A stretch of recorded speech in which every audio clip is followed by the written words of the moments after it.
Hmm. Sinabi rin 'to ni Senator Antonio Trillanes Hmm. sa Fox First.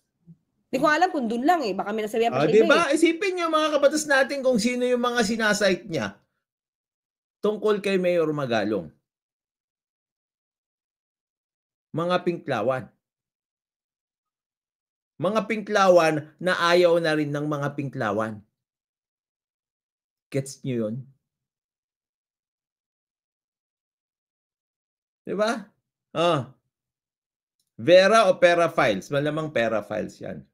Eh, kasi nga 'di ba yung Pera Files na 'yan pagmamay-ari ng, Rappler din 'di ba? Oh, yung Rappler fake news authority 'yan. Napatunayan na natin makailang beses yang Rappler na 'yan mga kabatas natin, fake news yung linalabas. Oh. Tungkol sa di umanong, may kinalaman siya sa binubuo na coup. Hmm. Di ba? Sinungaling At siya talaga daw ito. yung